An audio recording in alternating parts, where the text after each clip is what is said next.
Hello, this is Susie Marsh Meffin, LCSW, that means Licensed Clinical Social Worker, and today we're going to talk about obsessing. We'll talk just a little bit about obsessive compulsive disorder, but mainly I want to tell you about how to stop obsessive thoughts, that loop in your brain.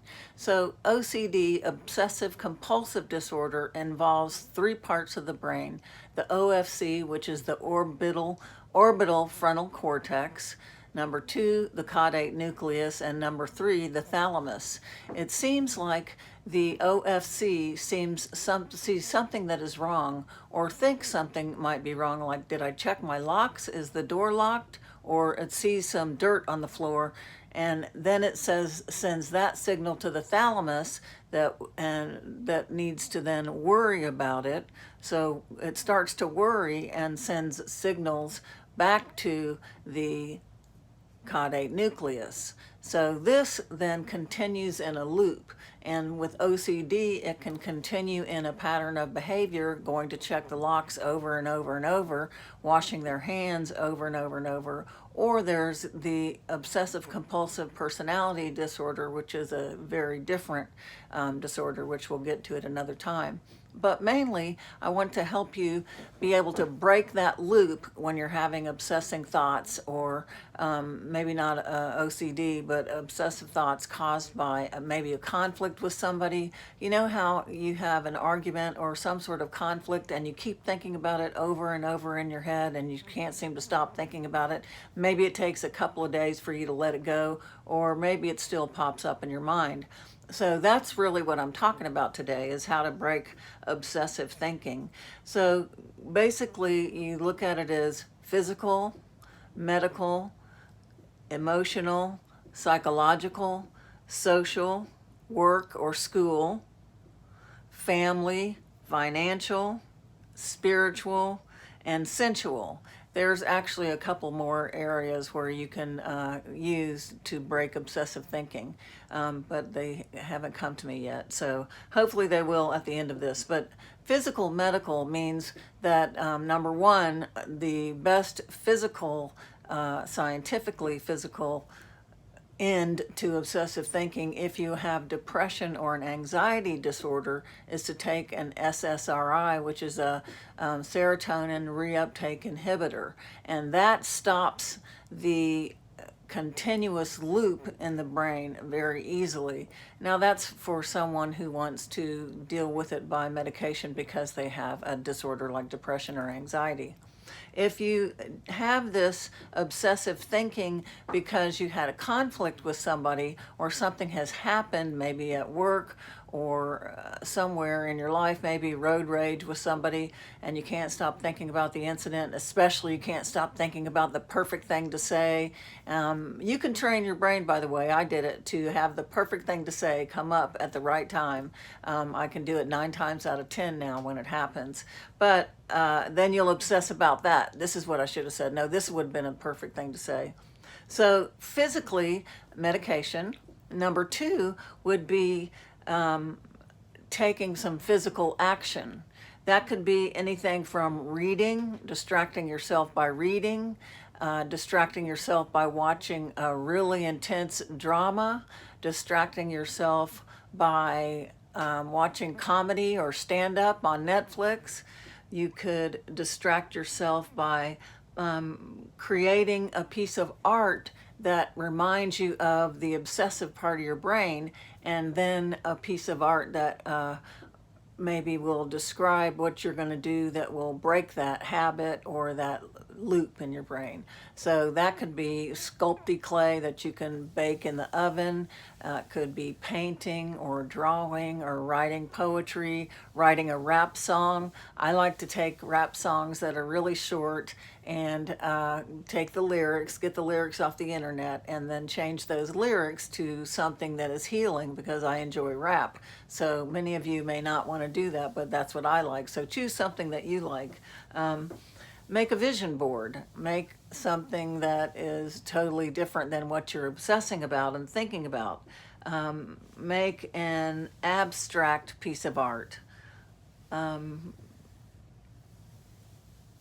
And The easiest and quickest way for me to deal with obsessive thinking is to stop for a minute what the obsession is about and think about what it is that caused that obsession and what am I feeling.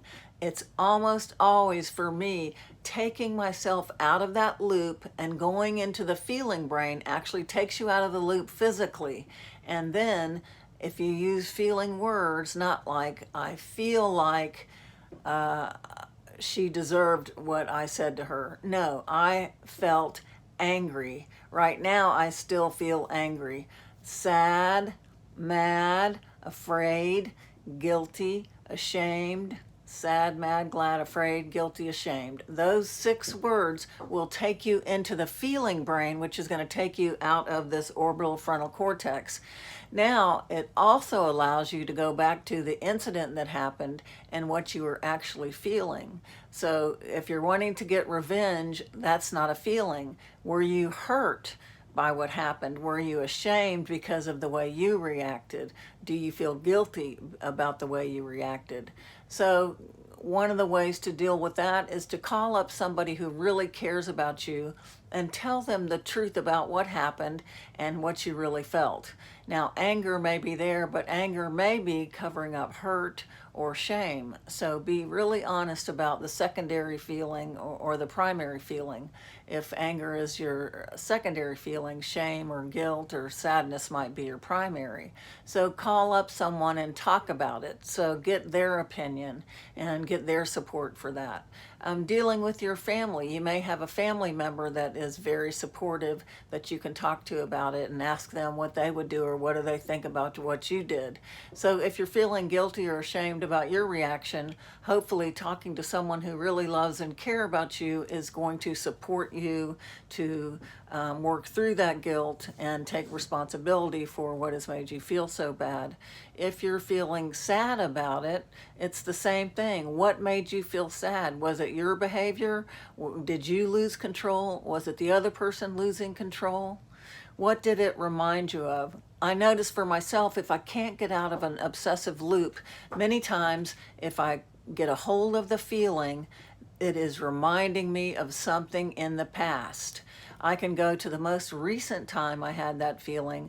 I usually like to go to the earliest time I remember ever having that feeling. That hurt, somebody wasn't listening, somebody was yelling at me, whatever the scenario was that caused this loop. So the earliest time, then I talk to that age, that me at that age, about what happened and how I wished I had been able to stand up for her, or how I wish there had been an adult at that time to stand up for her. And what would that adult have said? Probably and more than likely some of the things that you wished you had said during the conflict, or that you wished you hadn't been so hooked into that person's approval of you, and that's making you mad at yourself. So there's mad at the other person, but then there's mad at yourself, and mad at yourself usually is not helpful. You want to take responsibility for what you did that was wrong, but being mad at yourself sometimes is increasing the shame and the guilt. So you want to take responsibility for it, but not pile it on yourself, especially if that's what the other person did. So going back in time to the earliest or most recent time and really trying to take a look at what happened, what you are responsible for and what you are not responsible for. And for many of us, if it's a childhood issue, wishing that another adult was there to stand up for us, especially if there's been trauma in the past and nobody was there. And that's when I rely on a spiritual person, your higher power. If you're Catholic, one of the saints. If you're a New Age person, the universal energy, whatever you relate to that is bigger than you. Nature is bigger than you. Higher learning is bigger than you. Animals, the connection you have with animals. So you may not have a religious higher power. You may have a higher power based in some of those types of activities. And what would that higher power say about that first time or the most recent time that you had that experience? What would they say to you? Would they be loving and kind and understanding? Would they forgive you if you did something inappropriate, like rage on the person and threaten to hurt them? Would they, understand and forgive you? So going back to the most recent time or to a time in the past is a great way to stay in the emotional, psychological brain and figure it out. During that time, I would definitely say to use somebody else's ears and eyes to see what happened and to give you support to get out of the negative feelings that you may be experiencing. And that includes if it's hurt, sadness that the other person truly misunderstood you, really hurt your feelings, whatever it is, I would use somebody outside your ego that can support you to get through the pain of it and maybe get through the pain of how it happened in the past also. So this was just a really quick little tip about obsessive thinking and how we can use skills and activities to get out of it. And of course, if you have any of your own thoughts about that, you can leave me a comment. If you do like the video and subscribe, then I will be able to get enough subscribers eventually to get an update on my YouTube channel and be able to interview people. So I think I only need about 900 more, something like that. So please subscribe, and I'll see you next week. Thanks. This is Susie Marsh, LCSW. Bye-bye.